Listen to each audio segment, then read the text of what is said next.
నేను కొడితే మామూలుగా ఉండదు, గట్టి కొట్టడం నా అలవాటు.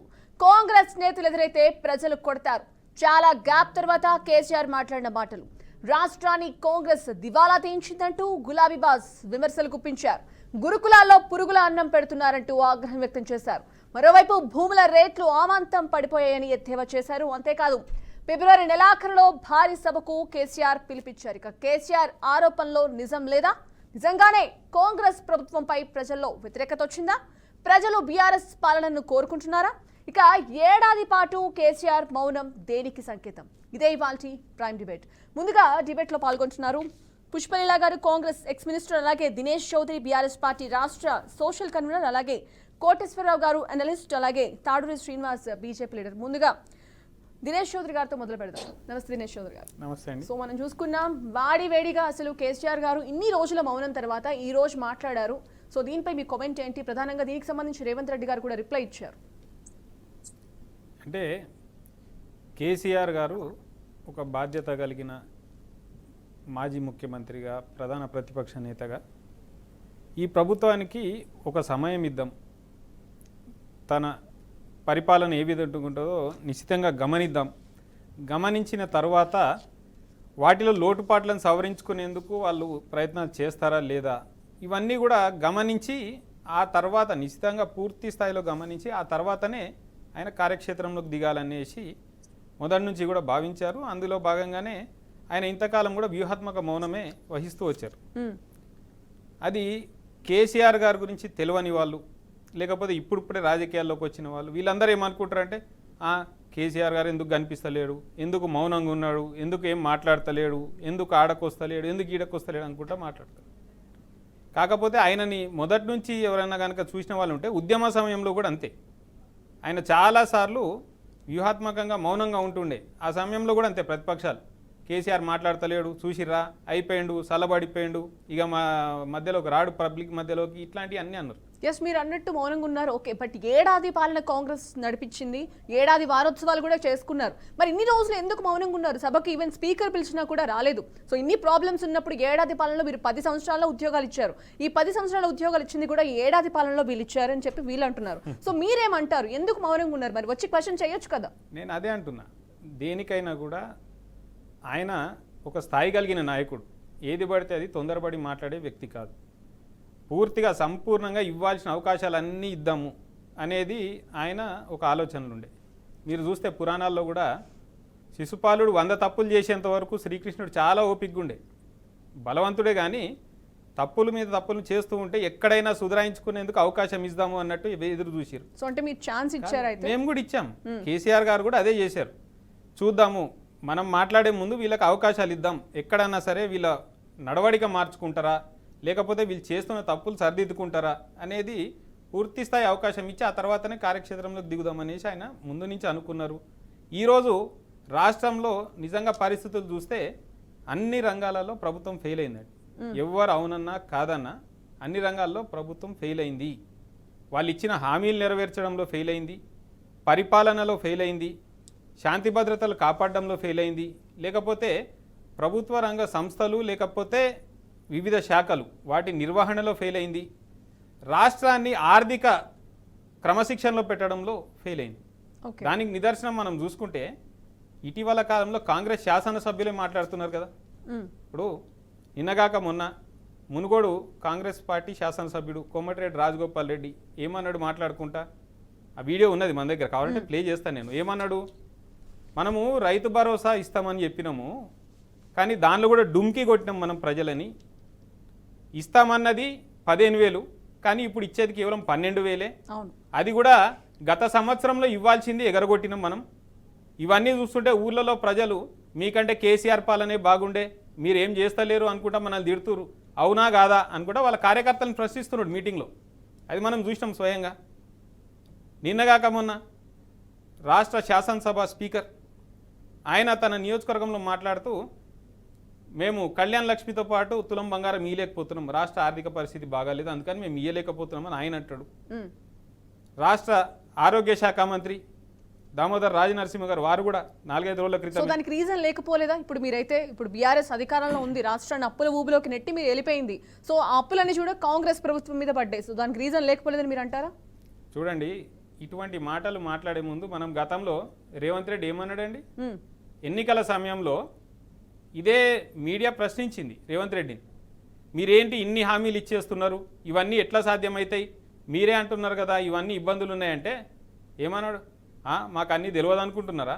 తెలంగాణ ధనిక రాష్ట్రం, దేశంలోనే అత్యధిక తలసరి ఆదాయం ఉన్న రాష్ట్రం, మేము ఇవన్నీ కూడా వర్కౌట్ చేసినాం, మా దగ్గర మేధావులు ఉన్నారు, మేము వీటన్నింటినీ కూలంకుషంగా చర్చించుకుని ఇది సాధ్యమవుతుంది. ఇప్పుడు కూడా అదే అంటున్నారు, తెలంగాణ అనేది ధనిక రాష్ట్రం, బట్ మీరు అప్పుల ఊబిగా చేసి వెళ్ళిపోయారు. మేము ఆ రోజు తీసుకొచ్చింది స్పష్టంగా పేపర్ మీద ఉండే, అవన్నీ తెలియదా? హామీలు ఇచ్చే ముందు తెలియదా? ఇవన్నీ ఎట్లా వర్కౌట్ చేయాలో తెలియదా? అవి తెలియకుండానే నోటికి వచ్చింది మాట్లాడిరా, లేదా ప్రజలను మభ్య పెడదాం అనుకున్నారా? మేమున్న సమయంలో ఏ రోజు ఇబ్బంది కాలేదు కదా. రైతు బంధు ఏ రోజన్నా ఆగిందా? మేమున్న సమయంలో ఎక్కడ కాలేదా ఇబ్బంది? సమయానికి వచ్చినాయి కదా. జీతాలు ఎక్కడైనా ఆగినాయా? సమయానికి వచ్చినాయి కదా. పెన్షన్లు ఎక్కడైనా ఆగినాయా? సమయానికి వచ్చినాయి కదా. ఎక్కడైనా నీటి లభ్యత తగ్గిందా? ఎప్పుడు లేని విధంగా గత సంవత్సరం చూసినామండి మనం.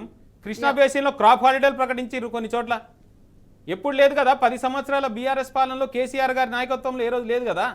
గత సంవత్సరం మాత్రమే వచ్చింది కదా.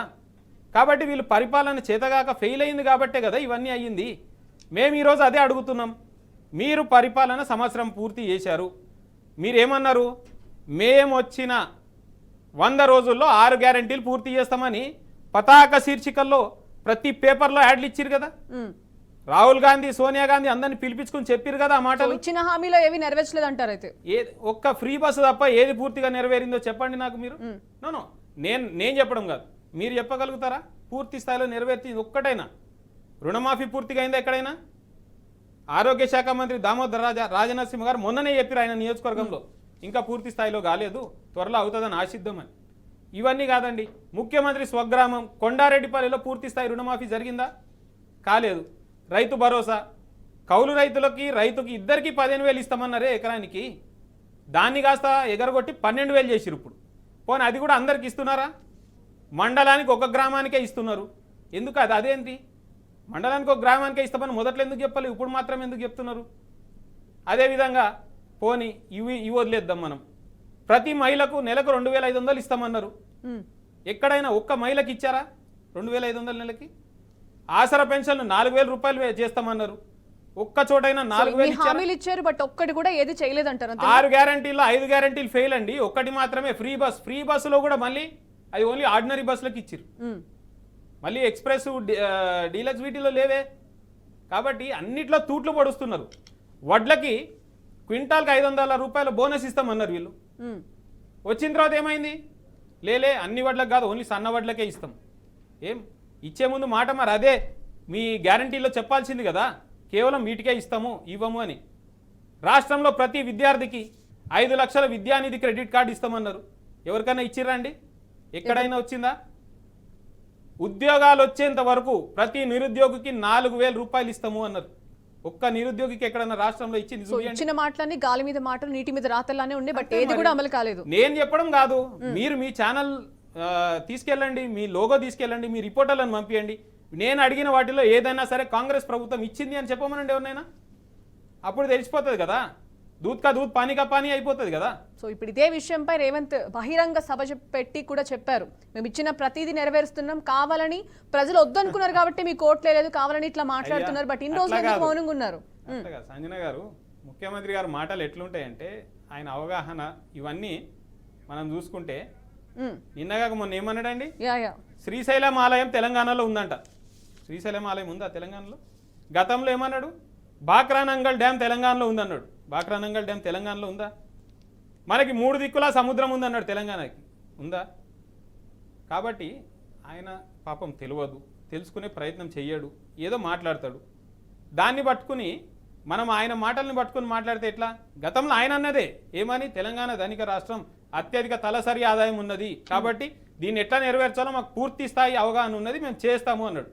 ఈరోజు మరి అదే బేల మాటలు, బెంబేలు ఎత్తే మాటలు ఎందుకు మాట్లాడతాడండి? దినేష్ గారు, మిగిలిన వారితో కూడా మాట్లాడదాం, వారి ఒపీనియన్స్ కూడా తెలుసుకుందాం. సో ఇంకా డిస్కషన్లో కోటేశ్వర గారు విశ్లేషకులు, అలాగే తాడూరి శ్రీనివాస్, అలాగే పుష్పలీల గారు కూడా యాడ్ అయ్యారు. సో ముందుగా కోటేశ్వర గారు నమస్తే అండి. నమస్తే. నమస్తే. సో చూశారు ఈ రోజు కేసీఆర్ ఏమైతే కామెంట్స్ చేశారో దానికి రిప్లైగా రేవంత్ రెడ్డి గారు కూడా రిప్లై ఇచ్చారు. సో తెలంగాణ 10 ఏళ్ల పాలనపై ఆయన ఏం మాట్లాడారు, 1 ఇయర్ పాలనపై ఈయన ఏం మాట్లాడారు, సో దాని మీద మీ ఒపీనియన్ ఏంటి అసలు? రాష్ట్ర ప్రభుత్వం ఏడాది కాలంలో చేసినటువంటి వాగ్దానాల అమలులో వైఫల్యం అనేటువంటిది వాస్తవం. అయితే పూర్తిగా వైఫల్యం అంటే పూర్తి వైఫల్యం కాదు, పాక్షికంగా కొన్నిటిని అమలు జరుపుకున్న మాట నిజం. అయితే ఆ పాక్షికంగా అమలు జరపడంతో పాటు నాయకులు చేసినటువంటి ప్రకటనలు, విధించినటువంటి గడువులు, ఆ గడువులకి అనుగుణ్యంగా వాగ్దానాలు నెరవేర్చుకోవడం అనేటువంటి ఆ ఆచరణతోటి ఇవాళ ఏడాది తర్వాత కేసీఆర్ గారికి ఆ విధంగా మాట్లాడేటువంటి ధైర్యం వచ్చిందంటే దానికి కాంగ్రెస్ పార్టీ లేదా కాంగ్రెస్ ప్రభుత్వము అనుసరించినటువంటి వైఖరి అనేటువంటి నా అభిప్రాయం. ఎందుకు అంటే మన 2 తెలుగు రాష్ట్రాల్లో కానివ్వండి లేదా దేశవ్యాప్తంగా కానీ జరుగుతున్నటువంటి పరిణామాలు గతంలో చూస్తే అధికారంలో ఉన్నటువంటి వైఫల్యాలే ప్రతిపక్షాలకి అస్త్రాలుగా మారాయి. కేసీఆర్ పాలన వైఫల్యాలే కాంగ్రెస్ కి అస్త్రాలుగా మారాయి. దానికి తోడు వాళ్ళు చేసినటువంటి వాగ్దానాలు నెరవేర్చు కలిసి వచ్చాయి. అందువలన ఇప్పుడు ఈ సంతుష్టీకరణ అంటే ఈ ప్రజాకర్షక స్కీములు కానివ్వండి లేకపోతే నినాదాలు కానీ ఇవన్నీ ఎక్కువ చేసిన కొద్దీ జనంలో ఆశలు కూడా ఆ మేరకు పెరిగాయి. అందువలన ఉదాహరణకి రేవంత్ రెడ్డి గారు మొట్టమొదటినే మేము లంక బిందులు ఉన్నాయనుకుంటే ఖాళీ బిందులు ఉన్నాయని చెప్పేసి చెప్పారు. సరే, అప్పుడు జనం కొంతమేరకు అర్థం చేసుకున్నారు, ఓకే ఇబ్బందుల్లో ఉన్నారు, అప్పులు చేశారని. కానీ ఏడాది తర్వాత రైతు భరోసా విషయంలో మేము జనవరి 26 నాటికల్లా మేము ఇచ్చేస్తాము సంక్రాంతికి అని చెప్పేసి మళ్ళా గడువు పెట్టారు. మరి అది ఏమైంది? ఆ జనవరి 26 పోయిన తర్వాత మార్చి 31లోగా మేము ఇస్తాము అని చెప్పేసి ఈలోగా మండలానికి 1 గ్రామం అని చెప్పేసి చెప్తున్నారు. ఎవరు చెప్పమన్నారు? మీకు తెలుసు ఆర్థిక పరిస్థితి ఇబ్బందికరంగా ఉందని తెలిసి కూడా మేము జనవరి 26 అనేటువంటి గడువు ఎవరు పెట్టమన్నారు? రైతులు అడిగారా? లేకపోతే ప్రతిపక్షాలు అడిగాయా? మీరే కదా. అంటే ఒక విధంగా చెప్పాలంటే స్వయంకృతం. అదేవిధంగా మిగిలినటువంటి పథకాలకు సంబంధించి, మిగిలినటువంటి వాగ్దానాలకు సంబంధించి రోడ్ మ్యాప్ లేదు. ప్రతిపక్షాలు అడగవా అంటే అడుగుతాయి, ప్రతిపక్షాలు అడుగుతాయి, ప్రజా సమూహాలు అడుగుతాయి, ప్రజా సంస్థలు అడుగుతాయి, ఎవరైనా అడుగుతారు, మీడియా కూడా ప్రశ్నిస్తారు. ఉదాహరణకి 4,000 రూపాయలు పెన్షన్ ఇస్తామన్నారు. ఎప్పటి నుంచి ఇస్తారు? 4,000 కాదు, 3,000 ఇవ్వండి, 2,500 ఇవ్వండి, 500 ప్రారంభించండి. జగన్మోహన్ రెడ్డి గారు 5 ఏళ్లలో 1,000 రూపాయలు పెంచినట్టుగా మీరు 2 ఏళ్లలో పెంచండి. అసలు ఏమి ఒక్క పైసా కూడా పెంచినప్పుడు మేము ఎప్పుడో 4,000 ఇస్తామంటే జనం ఎట్లా నమ్ముతారు అనేటువంటి ప్రశ్న. అదేవిధంగా మహిళలకి ఇస్తా ఉన్నారు. గుర్తింపు ప్రక్రియ ఏది? కౌలు రైతులు గుర్తింపు ప్రక్రియ ఏది? అందువలన ఇన్ని లోపాలు ఏడాది కాలంగా ఈ కౌలు రైతులను కానీ లేదా రైతు భరోసాలో అనర్హుల్ని గుర్తించడానికి ఏడాది కాలం పట్టింది అంటే దీన్ని జనం ఎట్లా అర్థం చేసుకుంటారంటే కావాలనే ఇట్లు చేస్తున్నారనేటువంటి అభిప్రాయం కలుగుతా ఉంది. అందుకనే ఈ వైఫల్యం లేదా ఈ విధమైనటువంటి దానికి తోడు కాంగ్రెస్ నాయకులు మధ్యలో వదులుతున్నటువంటి బాణాలు అవి వాళ్ళ అంతర్గత కుమ్ములాటల్లో భాగంగా వదులుతున్నారనేది జనానికి తెలుసు. కానీ అవే ఇవాళ ప్రతిపక్షాలకు అస్త్రాలుగా మారుతున్నాయి. అందుకని మొత్తానికి ఇప్పుడు జరుగుతున్నటువంటి కేసీఆర్ ఈ విధంగా తన అనుచరులతోటి తన మద్దతుదారులతోటి నేను వస్తాను, లేస్తే మనిషిని గాను అని చెప్పేసి చెప్పడానికి ధైర్యం ఎవరిచ్చారంటే రేవంత్ రెడ్డి సర్కార్ పాలనే అనేది నా అభిప్రాయం. ఓకే, సో శ్రీనివాస్ గారు మీరు చెప్పండి. తాడు శ్రీనివాస్ గారు, దినేష్ చౌదరి గారి వర్షన్ విన్నారు, కోటేశ్వరరావు గారి వర్షన్ విన్నారు. సో మీరేమంటారు? మీ కామెంట్ ఏంటి? అంటే కేసీఆర్ గారి స్టేట్మెంట్ మీద అంటున్నారా? ప్రభుత్వం అవును, ఇప్పుడు ప్రతిపక్ష నాయకుడు కాబట్టి మాట్లాడాల్సి వస్తుంది. తను ఒక ఎమ్మెల్యేనే కాకుండా ఈ రాష్ట్రానికి ప్రతిపక్ష నాయకుడు కూడా. ఈజ్ డ్రాయింగ్ సాలరీ ఆఫ్ అంటే ఎమ్మెల్యే సాలరీ కానీ లేకపోతే ప్రతిపక్ష నాయకుడిగా ఒక క్యాబినెట్ మినిస్టర్కు కావాల్సినటువంటి అలవెన్సెస్, వసతులు అంటే వెరిసి నేను అనుకుంటాను వీళ్ళ జీతం 4 లక్షలు నెలకి. అదే రకంగా ఇప్పుడు సంవత్సరానికి 12 48 5 లక్షల 50 లక్షల రూపాయల వరకు అది ఉంటుండే. అలవెన్సెస్ ఇవన్నీ కలిసి తర్వాత ఒక్కొక్క గన్మెన్కి ఒక 2 లక్షల రూపాయలు, 1.5 లక్ష సాలరీ ఉంటుంది. ఎస్ఐ, సిఐ కేటగిరీ ఉన్నట్టు ఒక ఏసీపీ లెవెల్ ఉన్నటువంటిది. వాళ్ళు ఒక 10 మంది ఉంటారా, డబుల్ డ్యూటీ ఎట్లా ఉంటుందో, వెహికల్స్ మళ్ళా ఉంటాయి అక్కడ. సో ఇవన్నీ వెరిసి ఏంటంటే ఒక నెలకు ఒక 10 కోట్ల రూపాయలు వారి రక్షణ కావచ్చు. ఇవన్నీ కూడా ప్రజల యొక్క సొమ్ము. సో నేనేమంటున్నాడంటే ఇంత సాలరీ ఇచ్చేది దేనికి అంటే వారికి ఒక 2-3 డ్యూటీలు ఉంటాయి. మీకు తెలియంది కాదు, ప్రతిపక్ష నాయకుడిగా అసెంబ్లీలో వచ్చి ప్రజా సమస్యలు, ఎదుర్కొంటున్న సమస్యలు నిజంగా వీరు ఫామ్ హౌస్లో ఈరోజు సంబోధించినటువంటి సమస్యలన్నీ నిజమే అయితే దాన్ని ఫామ్ హౌస్లో కాకుండా అసెంబ్లీలో మాట్లాడుంటే ఈరోజు చాలా గౌరవం పెరిగేది వారికి. కానీ ఇది ఎట్లా ఉందంటే ఈ కంప్యూటర్ సీజన్లో మనం వింటూ ఉంటాం, మాదాపూర్ హైటెక్ సిటీలో వర్క్ ఫ్రమ్ హోమ్ అనేది కొన్ని కంప్యూటర్స్ కంపెనీలు ఉన్నాయి కదా, సాఫ్ట్వేర్ కంపెనీలు. వర్క్ ఫ్రమ్ హోమ్ అనేది ఛాన్స్ ఉంది. మరి దీంట్లో ఉందా లేదా పాలిటిక్స్లో అనేది మరి మనం చూడాలి. ఆ చట్టాలు తెలుసుకోవాల్సిన అవసరం ఏర్పడ్డది. ఇప్పుడు వర్క్ ఫ్రమ్ హోమ్ సరే ఉందా లేదా అనేది అనే కంటే ఇప్పుడు నేను అంటున్నది ఒకటే, వారు ఏకరువు పెట్టినటువంటి సమస్యలన్నీ కూడా ఈరోజు మాట్లాడాల్సినటువంటి అవసరం ఉందా లేదా, ఉంటే అవి ఎక్కడ మాట్లాడాలి, ఎప్పుడు మాట్లాడాలి. ఇదే రేవంత్ రెడ్డి గారు సభానాయకుడిగా ఉన్నారు కదా, కేసీఆర్ గారు అటు పక్క ప్రతిపక్ష నాయకుడిగా కూర్చొని అసెంబ్లీలో లేచి అడుగుతున్నప్పుడు ఎంతో కొంత సభ రెస్పెక్ట్ ఇచ్చి ఉండేది కదా వారికి. వారి ఏజ్ రీత్యా, వారికి ఉన్న అనుభవం రీత్యా, వారికి ఉన్నటువంటి సభను ఇంతకుముందు నిర్వహించిన రీత్యా, ఈ గవర్నమెంట్లో పెట్టే లోటుపాట్లు బాగా తెలిసినటువంటి వాళ్ళు. లేదు ఈరోజు ఫెయిల్ కావాలని, ప్రభుత్వం ఫెయిల్ కావాలని చూడండి. అది ఇలా నేను బీజేపీ కావచ్చు, అక్కడ కాంగ్రెస్ వాళ్ళు ఉండొచ్చు, లేకపోతే ఇంకెవరైనా ఉండొచ్చు.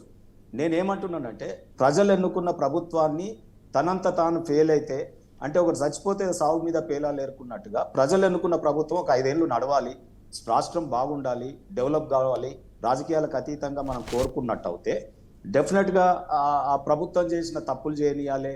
శిశుపాడు లెక్క మేము 100 తప్పులైనాక వస్తాం, 100 తప్పులు ఎదురు చూడడం అంటే, ఒకరు సాగు కోరుకోవడం అంటే ప్రభుత్వం అనేది ప్రభుత్వం కూలిపోతే బాగుండు, తెలంగాణ ఆగమైతే బాగుండు, మళ్ళీ నాకు అధికారం వస్తే బాగుండు, నేను మాత్రం మళ్ళీ ముఖ్యమంత్రి అయితే బాగుండు, మళ్ళీ నా కుటుంబాన్ని మొత్తం మంత్రులుగా చేసుకుంటే బాగుండు, నేను మళ్ళీ ఈ వ్యాపార దిగ్గజాలుగా ఎదిగితే బాగుండు. సో ఈ రకమైన ఆలోచన ఒక ప్రతిపక్ష నాయకుడికి ఇంత పెద్ద సుదీర్ఘమైన స్టాల్వార్ట్కు ఉండడం నాకు చాలా బాధేస్తుంది. ఇటువంటి ప్రతిపక్ష నాయకుడిని నేనైతే ఈ దేశంలో చూడలేదు. రెండోది వారికి తెలియక కాదు, ప్రతిపక్ష నాయకుడు రోల్ తెలియకనో, తెలిసి చేసే తప్పులు ఇంకా ఘోరమైన నేరం అంటున్నా. నేను తెలియక చేసిన వాళ్ళు చేస్తే తప్పులు ఉండొచ్చు. సో నేను ఇక్కడ ఈరోజు రేవంత్ రెడ్డి గారు ఏంటి, ఆయన అసెంబ్లీకి రాకపోతే బాగుండు, ఇక నేను ఇట్లనే తిట్టుకుంటా తిరుగుతా, ఆయన కొడుకు అల్లుడిని ఇద్దరిని ఏకరువు పెడతా, అచ్చొచ్చిన ఆంబోతులని ఆయన మాట్లాడతాడు. ఈయన అంటాడు నేను కొడితే బలంగా కొడతా, లేకపోతే అసలు కొట్టను. అంటే ఏంది ఈ భాషలేంది?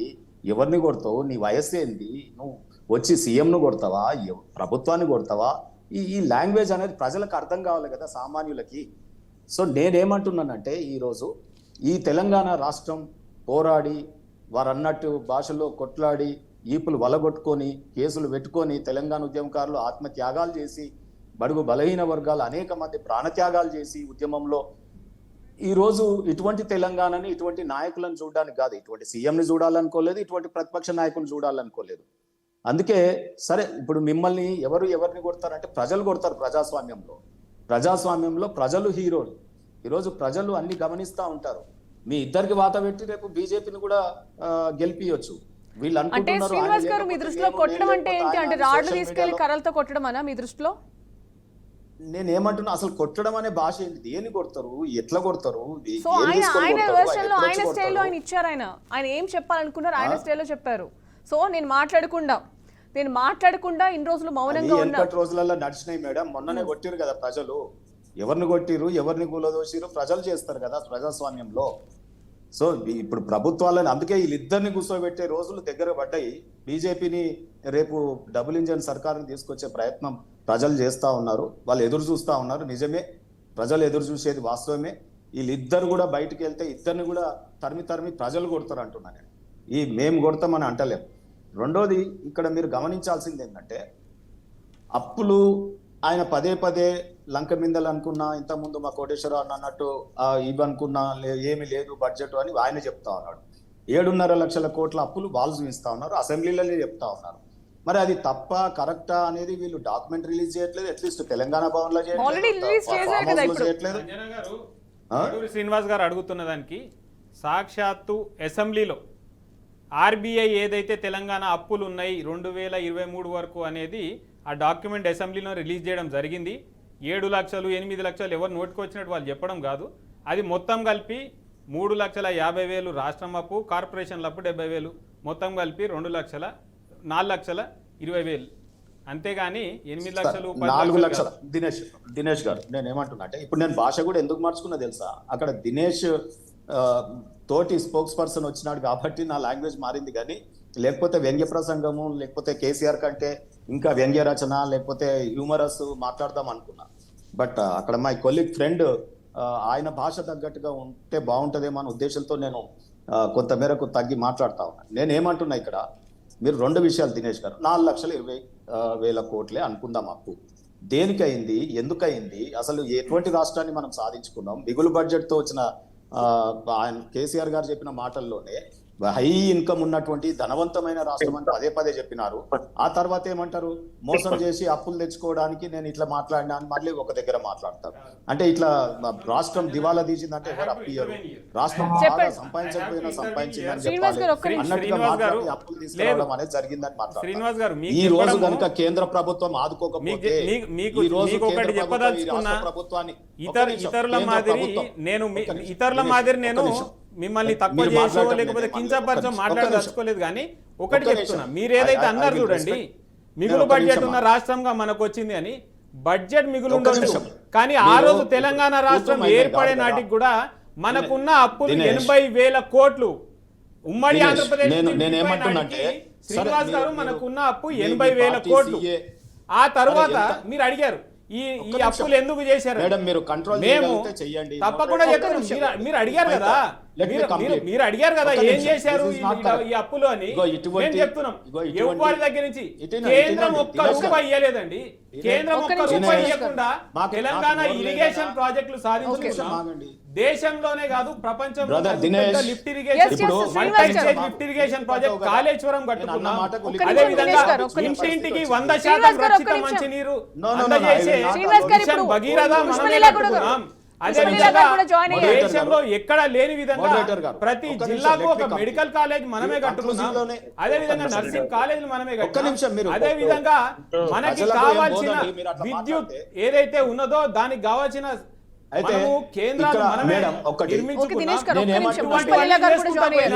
దేశంలో ఎక్కడా లేని సంక్షేమ పథకాలు మనమే ఇచ్చినాం, అభివృద్ధి మనమే సాధించినాం.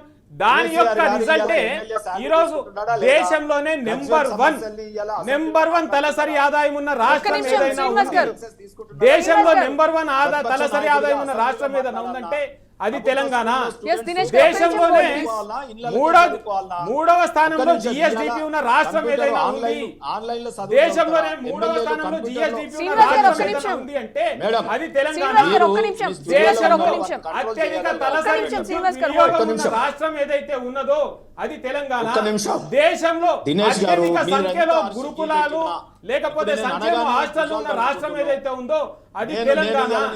అదే విధంగా దేశంలో అత్యంత వేగంగా వ్యవసాయ దిగుబడి కానీ పెంచుకున్న రాష్ట్రం ఏదైతే ఉందో తెలంగాణ.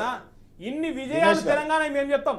ఇవాళ కూడా కేంద్రం ఏదైతే విడుదల చేసిందో ఆ నివేదికలో దేశంలో అత్యధిక సొంత రెవెన్యూ ఉన్న రాష్ట్రం తెలంగాణ. ఇవన్నీ కూడా ఎవరో రాత్రి అడుగుతున్నారు కదా, ఏం చేశారు.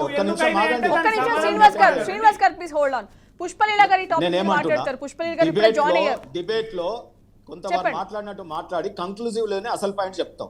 మీరు ఆ పాయింట్ చెప్పే ముందే నేను గిచ్చగానే నువ్వు ఏడిస్తే ఎట్లా? నిజంగానే నేను గిచ్చినట్టయినా నీ పార్టీని మీ నాయకుడిని ఒక్క నిమిషం ఆగండి. మాట్లాడితే చెప్పొచ్చు. రెండో విషయం ఈ రోజు ఆగండి నేను ఏం మాట్లాడుతున్నా? నేను మన అన్పార్లమెంటరీ మాట్లాడినా మీ నాయకుల లెక్క. ఒక్క నిమిషం ఆగండి. అరే సబ్జెక్ట్ మాట్లాడే టైం మనకి 80,000 కోట్ల అప్పులు ఉన్నాయి. అరే ఇంకా పుష్పలీల గారు ప్లీజ్ శ్రీనివాస్ గారు 1 మినిట్ హోల్డ్. దినేష్ గారు ఒక్క నిమిషం అండి. పుష్పలీల గారు ఇప్పుడే జాయిన్ అయ్యారు. ఓబీసీ కులగణన సర్వే జరుగుతుంది. ఇవాళ కేసీఆర్ గారు ఎక్కడున్నారు? ఇవాళ కేటీఆర్ గారు దాని మీద మాట్లాడట్లేదు. ఆయన కేసుల బిజీలో ఆయన కోట్ల చుట్టూ తిరుగుడే సరిపోయింది.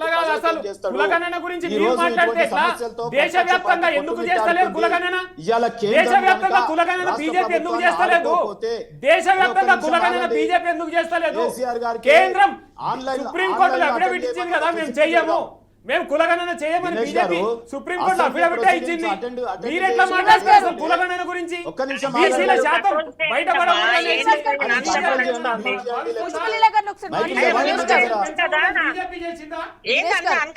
ఎందుకు డిస్కషన్ ఉన్న టైం అంతా ఆయన ఒక్కడికే ఇస్తే ఎట్లా? మోడరేటర్ గా పెట్టుకోండి. ఎవరన్నా పెట్టుకోండి. నేషనల్ మీడియాలో చేసినట్టు మ్యూట్ చేయండి. నాకు ఇచ్చిన వాల్యుబుల్ టైం కేసీఆర్ గారి లెక్క పోగొట్టుకోవాలా? న్యూస్ డిబేట్ ద్వారా ప్రజల్లోకి నేను మాట్లాడుతా ఉన్నాను. ఈ రోజు కేంద్ర ప్రభుత్వం కనుక ఈ అప్పుల రాష్ట్రాన్ని ఆదుకోకపోయి ఉంటే కాంగ్రెస్ పార్టీ కానీ ఇవాళ మేము బీజేపీ అయినా కానీ అనేక స్కీమ్లలో మేము చేస్తా ఉన్నాం. ఒకవైపు ఒకవైపు రేషన్ బియ్యానికి నేను బీజేపీ వాళ్ళతో సమాధానం పెట్టుకుంటే కాంగ్రెస్ వాళ్ళకి బాధ వచ్చింది. అంత మిత్రత్వం వాళ్ళది. దినేష్ గారు, పుష్పలీల గారు మీరు మాట్లాడండి. సో బేసిక్ గా మనం చూసుకున్నట్టయితే ఈ ఏడాది పాలనలో కాంగ్రెస్ చేసింది ఏం లేదు. 10 ఏళ్ల బీఆర్ఎస్ ఇవ్వలేనిది మేము ఏడాదిలో ఇచ్చామని చెప్తున్నారు.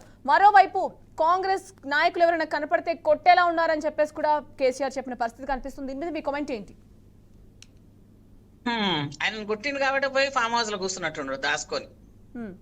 ఇప్పుడు ఎవరు దొరకకుండా, ఎవరికి టైం ఇవ్వకుండా, సెక్రటరియట్ కి రాకుండా, మంత్రులు ఎవడో వాళ్ళ మొఖాలు కూడా తెలియకుండా, ఎమ్మెల్యేలు ఎవడో వాడు ఎవరు మాట్లాడుతున్నారో కాన్స్టిట్యూన్సీ కనపడకుండా తిరిగిన వాళ్ళు మమ్మల్ని ఎందుకు కొడతారు? జనాలకి దోసుకున్న దొంగ నడిచినట్టు ఉంది ఇప్పుడు పరిస్థితి. మాకు దోచుకుని తెలంగాణ ప్రజలు మోసం చేసేసి వేలాది కోట్లాది రూపాయలు కాంట్రాక్టర్లకు అప్పగించి ఈ రోజు కాంట్రాక్టుల బిల్లులు కూడా రాకుండా సూసైడ్ చేసుకున్న పరిస్థితిలో ఉన్నారు. జీతాలు ఏం తక్కన ఆపామా? మేము ఎక్కడ నన్ను జీతాలు ఆపారా చెప్పండి? ఏ రకమైన దానికి కూడా మొత్తం అంతా దీనికి కారణభూతులైన వీళ్ళు ఇప్పుడు ముసలి కన్నీరు కాస్తూ మాట్లాడుతుంటే కేసీఆర్కి ఏముంది? అధికార దాహం అంతే. ఆయనకు కావాల్సింది అధికార దాహం. ఈ అధికార దాహం మళ్ళీ లోకల్ బాడీస్ వచ్చింది కాబట్టి మళ్ళీ కలుగులోని ఎలకలాగా వచ్చాడు బయటికి. ఇప్పుడు వచ్చి మళ్ళీ మాట్లాడుతున్నాడు. ఈయన రాజకీయం అంతా జనాలు తెలియందా కదా? ఈ రోజు ఇప్పుడు ఇన్నేళ్లలో ఎప్పుడొచ్చి మాట్లాడాడు? మళ్ళీ ఎలక్షన్ ఎప్పుడు వస్తుందో ఈ రోజు రేపు నోటిఫికేషన్లు వస్తాయి కాబట్టి దాని మీద మాట్లాడాలి. అసలు లోకల్ బాడీ ఎలక్షన్స్ కరెక్ట్ గా నిర్వహించింది ఎప్పుడైనా? స్థానికమైన సమస్యలను ఏ రకమైన సాల్వ్ చేశారు వీళ్ళిద్దరు? తండ్రి కొడుకులు కూతురు అన్ని రకాలుగా దేశాన్ని రాష్ట్రాన్ని దోచుకొని నిన్న దాన్ని ఈ రోజు వచ్చేసి మమ్మల్ని కొడతారంటే ఎవరు కొడతారో చూద్దాంలే. మీరు చేసిన తప్పులు ఎన్ని తప్పులు ఉన్నాయి, ఎన్ని తిన్నారు, ఏంటిది అన్ని కూడా బయట పడుతున్నాయి కదా ఒక్కొక్కటి. మా దగ్గర కాదు కదా, మేము ప్రజలకు ముందు పెడుతున్నాము. లేట్ అయిటుండొచ్చు కానీ ఇవ్వకుండా పోవడం అనేది ఉండనే ఉండదు. మీలాగైతే చేయలే కదా. ఈ రోజు నువ్వు ఆ రోజు ఏమన్నా ఉస్మానియా హాస్పిటల్ పోయి చూసేసి వచ్చిండు ఆయన. పెద్ద నేను చేసేస్తాను. ఉస్మానియా హాస్పిటల్ గుండి పట్టించుకున్నాడా? మరి ఈ రోజు రేవంత్ రెడ్డి గారు పోయి ఉస్మానియా పేద ప్రజలకు కావాల్సినది ఇవ్వాల్సింది కాంగ్రెస్ పార్టీ అదే ఆలోచిస్తుంది. అందుకనే ఉస్మానియా హాస్పిటల్ కి సంబంధించి ఈ రోజు ప్రారంభోత్సవం చేయడం జరిగింది. జిల్లాలనే కాదు ఎక్కడ రాష్ట్రంలో చూసినా కూడా ఏ అంశం తీసుకోండి మీరు.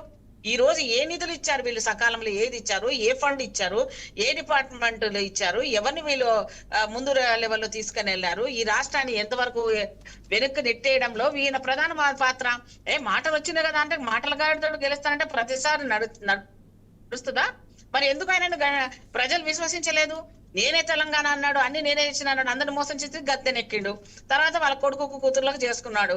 ఈ రోజు మళ్ళీ వచ్చి మళ్ళీ ఏదో మళ్ళీ అవకాశం అదేమంటారు చూడండి, చనిపోతే దాంట్లో కూడా ఏదో ఆశపడతారంట. అట్లా ఆయన ఆలోచిస్తా ఉన్నాడు. ఎవరు చేస్తే నాకేంటి, నేను ఉండాలి, నా కుటుంబం ఉండాలి.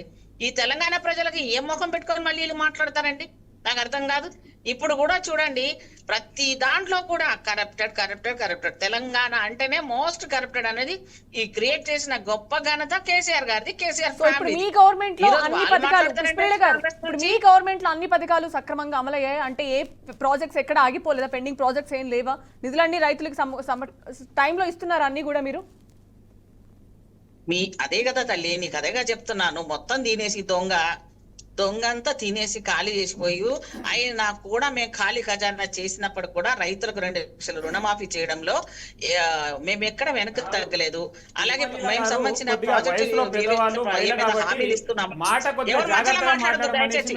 హలో, మాట్లాడితే నేను అందరిలాగా మాట్లాడతాను.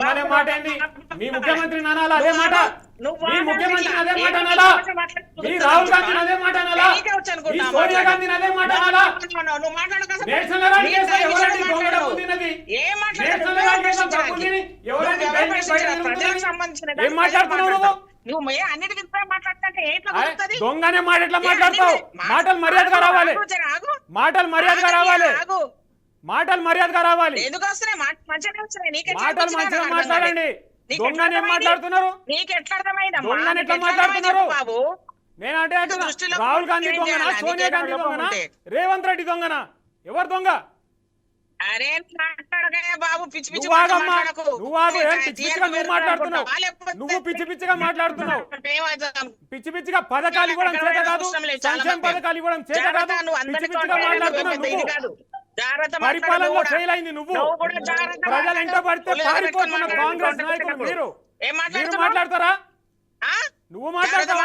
వార్నింగ్లు ఇస్తున్నావా? ఖబర్దార్. ఎవరిని బెదిరిస్తున్నావు? గుండారాజ్యం ఎవరిని మాట్లాడుతున్నావు? లేకపోతే ఉన్న టైం అంతా నువ్వే మాటలు మంచిగా మాట్లాడాలి. మేము ఏది పడితే అది మాట్లాడుతున్నాడు. నువ్వు అడిగిన సమాధానం చెప్పడానికి వచ్చినావా? ప్రజలకు చెప్పడానికి వచ్చినామా? మేము నువ్వు ప్రజలకు చెప్తే చెప్పుకో. మ్యూట్ పెట్టడం సోదరా,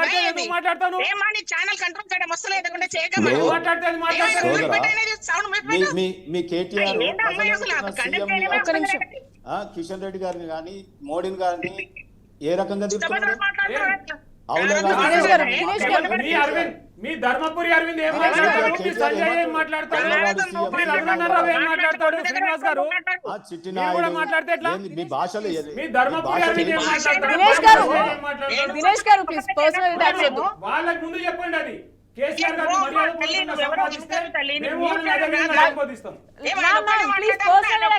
లైవ్ ఇది అందరు చూస్తున్నారు. లైవ్ ఇది అందరు చూస్తున్నారు. ఉన్నాడు. మేమేం వచ్చినాము? ఏం నోరు ఇష్టం ఉన్నాడు పాడమేనా? ప్లీజ్ ప్లీజ్ ప్లీజ్ దినేష్ గారు ప్లీజ్. దినేష్ గారు ప్లీజ్.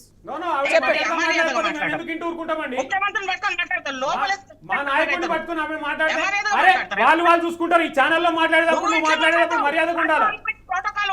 ఈ ఛానల్లో డిస్కషన్ లో కూర్చున్నప్పుడు మర్యాదగా మాట్లాడాలి. ఓకే పుష్పలత గారు ప్లీజ్. నేను లేను లైన్ లో. ఏందా భాష మాట్లాడడం నేర్చుకో. నువ్వు నేర్చుకో ముందు.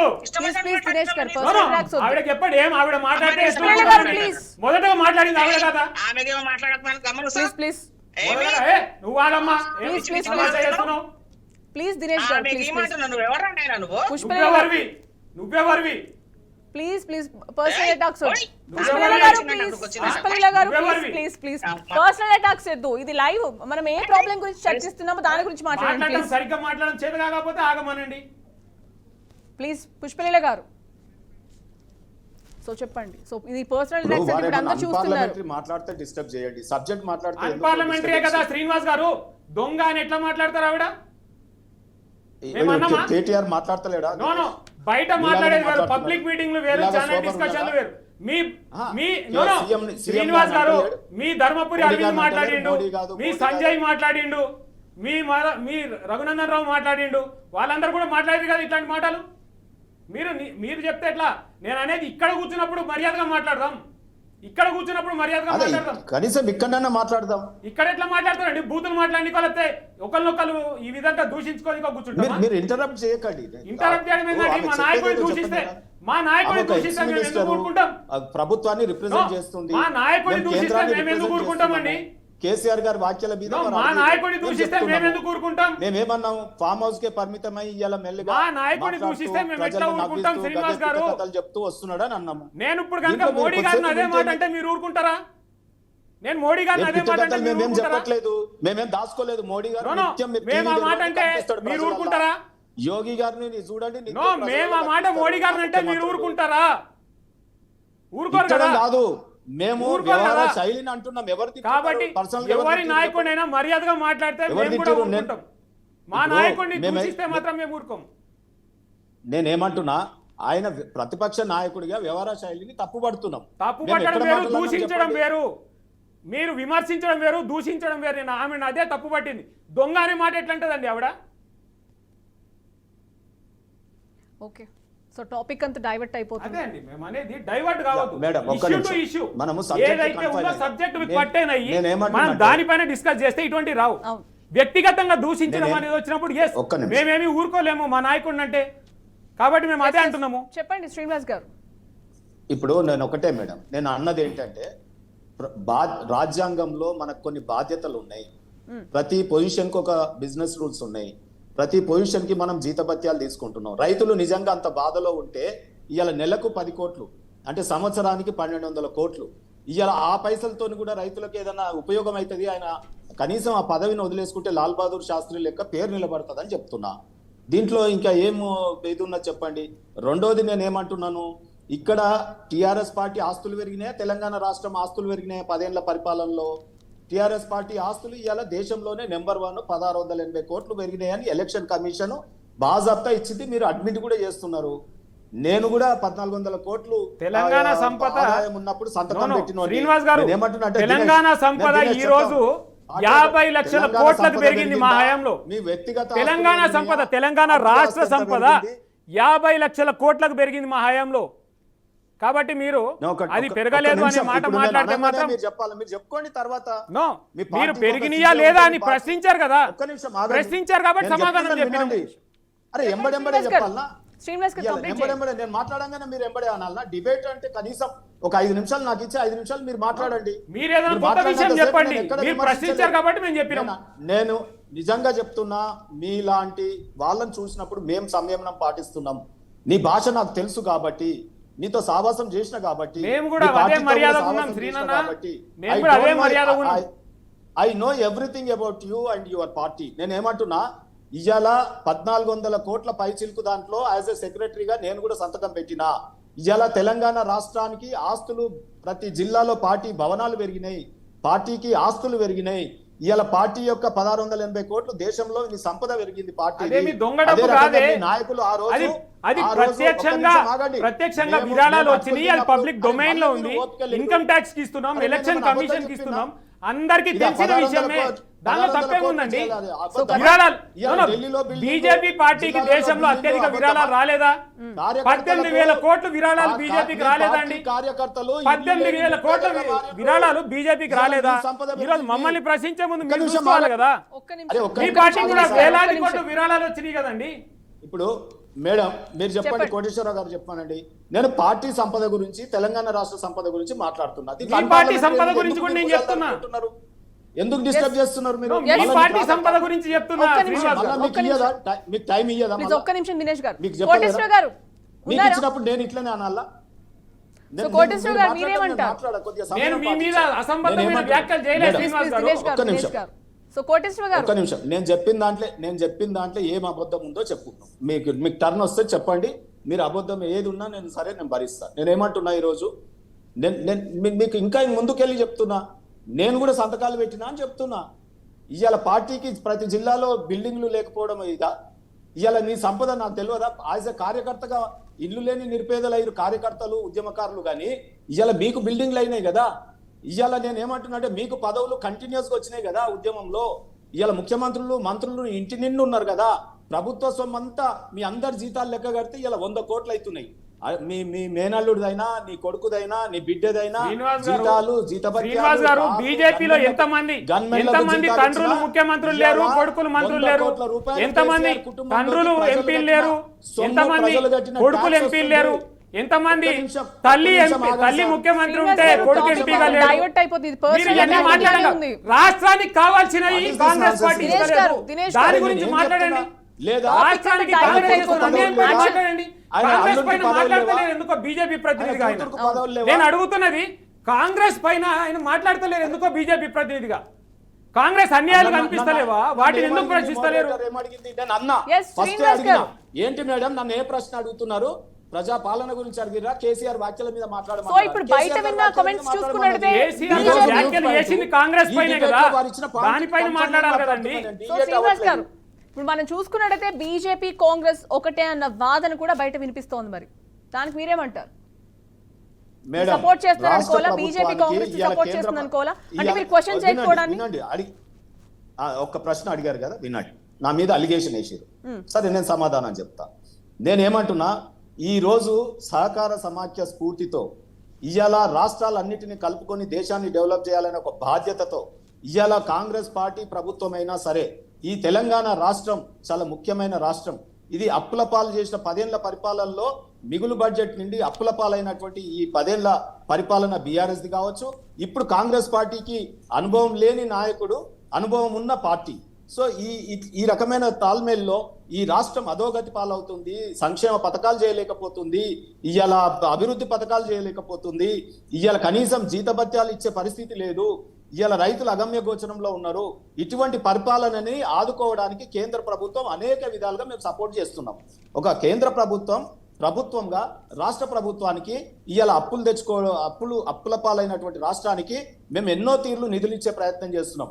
ఇవాళ రేషన్ కార్డులో బియ్యం ఇవ్వచ్చు, ఇవాళ నేషనల్ హైవేలు ఇవ్వచ్చు, ఇవాళ రైల్వే స్టేషన్లు సికింద్రాబాద్, చెర్లపల్లి, కాచిగూడ, నాంపల్లి, ఇవాళ 2500 కోట్లతో ఒక విమానాశ్రయాలు లాంటి రైల్వే స్టేషన్లు కావచ్చు, ఇవాళ అనేక రకాలుగా రైతాంగానికి ఎరువుల సబ్సిడీ కావచ్చు, ఇవాళ అనేక రకాలుగా ఇట్లా చెప్పుకుంటూ పోతే ఈ రాష్ట్రానికి మేము ఎన్నో తీర్లు సహకరిస్తా ఉన్నాం. అది తప్ప చెప్పండి. అంటే మీరు బదనాం చేస్తారని చెప్పి మేము ఊరుకోవాలా? రాష్ట్రాన్ని ఆగంపాలు చేయాలన్నా? అందుకే ఇవాళ 10 ఏళ్ల పరిపాలన ప్రజలు చూసిరు, మిమ్మల్ని ఫామ్ హౌస్ కు పరిమితం చేసిరు. ఇవాళ వీళ్ళ పరిపాలన చూసిరు, ప్రజలు నెత్తి కొట్టుకుంటా ఉన్నారు, నోరుతో మొత్తుకుంటా ఉన్నారు. ఎప్పుడు ఎన్నికలు వస్తాయా? బీజేపీని డబుల్ ఇంజన్ సర్కార్ తెద్దాం. ఒకవేళ డబుల్ ఇంజన్ సర్కార్ వల్ల లాభం ఏంటంటే రాష్ట్రం లోటైనా ఇవాళ కేంద్రం ఆదుకునే పరిస్థితి ఉంటుంది. ఒకవైపు కేంద్రానికి అనేక బాధ్యతలు ఉంటాయి. చైనా దాకా రోడ్లు వేయాలి మిలిటరీ పోవడానికి, పాకిస్తాన్ ఆటలు కుయుక్తులు పన్నకుండా ఇవాళ నార్త్ ఈస్టర్న్ స్టేట్లలో డెవలప్ చేయాలి, రోడ్లు వేయాలి, ఇవాళ అనేక రకమైన బాధ్యతలు కేంద్రానికి ఉంటాయి. అవన్నీ ఉంటూనే రాష్ట్రాలను ఆదుకునే పరిస్థితిలో కేంద్రం ఇవాళ ఉంది. కాబట్టి మనం థర్డ్ ఎకనామికల్ ఇండియాగా మారుతా ఉన్నాం. కాబట్టి ప్రపంచంలో ఇవాళ రాష్ట్రాలకు సహకరించగలుగుతా ఉన్నాం. దీన్ని మమ్మల్ని మేము వాళ్ళు ఒకటంటే అది మీ విఘ్నతకు వదిలేస్తాను. లాస్ట్ అండ్ లీస్ట్ మేడం, నేను ఒకటే అడుగుతా ఉన్నా, దినేష్ గారిని చక్కటి ప్రశ్న అడుగుతా ఉన్నా. నేను ఇవాళ మా కోర్టులలో ఆన్లైన్ ఆర్గ్యుమెంట్స్ కూడా చేయొచ్చు, మీకు తెలియంది కాదు. అట్లా అసెంబ్లీ నడిచేటప్పుడు కొత్తగా ఒకటి టెక్నాలజీ పెట్టి ఫామ్ హౌస్కి వెళ్ళి కేసీఆర్ గారు వెబ్ కెమెరాలో మాట్లాడేటట్టు జూమ్లో ఇప్పుడు మీరు ఎట్లయితే మేము మాట్లాడుతున్నామో మరి అట్లా మాట్లాడేదన్నా పెట్టండి. కానీ మాకు ప్రతిపక్ష నాయకుడు కావాలి కదా, వచ్చి మాట్లాడాలి కదా. నేనేమంటున్నా అంటే ఇవాళ దేశంలో వాజ్పేయి గారు ప్రతిపక్ష నాయకుడిగా ఎంత పేరు తెచ్చుకున్నాడో మీకు తెలియదా మేడం? ఆ రోజులలో ఇవాళ వాజ్పేయి గారు లేని సభను పార్లమెంటును ఊహించుకోలేదు. ప్రతిపక్ష నాయకుడే, ఏం ప్రభుత్వంలో ఉండక్కర్లేదు. ప్రజల మన్నన పొందాలంటే, ప్రజలకు మేలు జరగాలంటే ఇవాళ పార్లమెంటు లాంటి సభల్లో ప్రతిపక్ష నాయకుడు వాజ్పేయి గారిని చూసుకొని కేసీఆర్ని నేర్చుకోమని తప్పేముంది? ఇవాళ లాల్ బహదూర్ శాస్త్రి లాంటి వాళ్ళని చూసి పదవీ త్యాగం వదిలేమనండి, లేకపోతే వారి కొడుకే ఇవ్వమనండి వర్కింగ్ ప్రెసిడెంట్ ఇచ్చినట్టు అపోజిషన్ లీడర్గా, లేదు ఆయన అల్లుడికి ఇవ్వమనండి, ఆయన ఇంటి నిండి ఉన్నారు కదా. సో నేనేమంటున్నానంటే ఈరోజు ప్రజలు తప్పకుండా ప్రజల యొక్క లైఫ్లో ఉండి ప్రజాధనంతో శాలరీస్ తీసుకుంటున్న వాళ్ళని అడుగుతాం, కడుగుతాం. తప్పకుండా నువ్వు కొడతామని ఎట్లయితే అంటున్నావో ప్రజలకు కూడా ఆ హక్కు ఉంటుంది. ప్రతిపక్ష నాయకుడి మీద ఉంటుంది, సభానాయకుడు రేవంత్ రెడ్డి మీద ఉంటుంది. వీళ్ళిద్దరు ఆటలు, నువ్వు నన్ను తిట్టు, నువ్వు తిడతావు, జనాలలో ఇదేదో జనరంజకమైన డ్రామా చేద్దాం అని రేవంత్ రెడ్డి గారు, కేసీఆర్ గారు ఆడుతున్న నాటకం ఇది. ఇద్దరు కూడా ఏదో ఇప్పుడు కరప్షన్ అని ఈయన అంటాడు, ఆ కరప్షన్ మీద కమిషన్ వేస్తాడు, ఆ కమిషన్ లో ఎటువంటి రిజల్ట్ ఇయ్యి. ఒక్క కేసులన్నా శిక్ష పడతాయా? ఛాలెంజ్ చేస్తున్నా నేను. వీళ్ళు కాంగ్రెస్ పార్టీ చేస్తున్నటువంటి దీంట్లో ఏ ఒక్క దాంట్లో కూడా శిక్షలు పడే చూడండి. వీళ్ళిద్దరు క్విట్ ప్రోకోనే, వీళ్ళిద్దరు ఒకటి. ఇవాళ బీఆర్ఎస్ పార్టీ ప్రతి కరప్షన్ చార్జెస్ ని ఒకటి క్లెయిమ్ చేస్తుంది, దాంట్లో ముడుపులు ముట్టగానే దాన్ని పక్కకు పెడుతుంది కాంగ్రెస్ పార్టీ. ఇలా Okay. కొత్త నీతి కాదు ఇది, భారతదేశంలో మనం కాంగ్రెస్ పార్టీని సంజన చూస్తాం. గారు, ఇక- కాబట్టి Okay. ఇద్దరి ఆటల్ని ప్రజలు ఎదురు చూస్తున్నారు. మేము చెప్పాల్సిన ప్రజలు అవసరం చింత ఉన్నది. బరిగలు పట్టుకొని ఉన్నారు. ఒక్క నిమిషం అండి, BRS కోటేశ్వర గారి దగ్గరికి కాంగ్రెస్ వెళ్ళి మీ దగ్గరికి నాయకులను వస్తాను. Final గా. తరిమి కొట్టడానికి ముగించండి. ఇవాళ BJP పార్టీ శ్రీనివాస్ వైపు గారు, చూస్తా పబ్లిక్ ఉన్నారు. మీటింగ్ కాదండి, discussion. టైం లేదు శ్రీనివాస్ గారు. సో ఫైనల్లీ కోటేశ్వర గారు ఏమని కంక్లూడ్ చేస్తారు కోటేశ్వర గారు? సో అందరు వర్షన్స్ విన్నారు, చెప్పండి. ఒకళ్ళనొకళ్ళు డిస్టర్బ్ చేసుకున్నందువలన సమయం మొత్తం వృధా అయిపోయింది. అవును, వెళ్లాల్సినటువంటి Personal attacking సమాచారం ఎక్కువైపోయింది. కానీ ఇంకోటి కానీ ఇక్కడ నేను సబ్జెక్టు సంబంధించి 2 విషయాలు చెప్తాను. మన బీఆర్ఎస్ ప్రతినిధి మా అప్పుల గురించి ఆర్బీఐ ఏం చెప్పిందో అని చెప్పేసి ఆయన చెప్తున్నారు. అది పక్క బుకాయింపు తప్ప మరొకటి కాదు అనేది నేను చెప్పదలుచుకున్నాను. ఎందుకు అంటే రాష్ట్ర ప్రభుత్వము ప్రకటించినటువంటి శ్వేతపత్రంలో ఎఫ్ఆర్బిఎం కింద ఎంత ఉంది, స్పెషల్ పర్పస్ వెహికల్ కింద ఎంత ఉన్నాయి, మొత్తం 4 రకాల అప్పులు ఉన్నాయి. 4 రకాల అప్పులు కలిపి 6,71,000 కోట్లు. అవి కాకుండా కాంట్రాక్టర్లకి, ఉద్యోగులకి, ఉపాధ్యాయులకి, ఇతరులకి పెట్టినటువంటి బకాయిలు 50,000 నుంచి 70,000 కోట్ల దాకా ఉన్నాయి. మొత్తం 7,40,000 కోట్లు ఉన్నాయనేటువంటిది పక్కా వాస్తవం. ఒకవేళ రాష్ట్ర ప్రభుత్వం ప్రకటించినటువంటి శ్వేతపత్రం తప్పైతే బీఆర్ఎస్ నాయకుల్ని కోర్టులో ఛాలెంజ్ చేయమనండి. అది కాదు, వాస్తవం కాదు, అబద్ధాలు చెప్తున్నారని చెప్పేసి చెప్పమనండి. వాళ్ళ నాయకుల్ని వచ్చి అసెంబ్లీలో కడగమనండి రేవంత్ రెడ్డి సర్కార్ని. ఆ పని చేయకుండా ఆర్బీఐ చెప్పింది అది కదా, ఇంకోటి చెప్పింది ఇది కదా, కాళేశ్వరం చెప్పినటువంటి 1,00,000 కోట్లు అప్పు కాకుండా ఏమైనా చెప్తారంటే ఎవరైనా? వస్తున్నావు కూర్చో. కాళేశ్వరానికి 1,00,000 కోట్లు తెచ్చారు కదా అప్పు, మిగతా ఇంకేం అప్పులు తేలేదా? ఎందుకని బుకాయిస్తున్నారు? కాంగ్రెస్ వైఫల్యాలను విమర్శించండి, నేను కూడా విమర్శించా, కాంగ్రెస్ చేసిన వాగ్దానాలను అమలు జరపలేదని.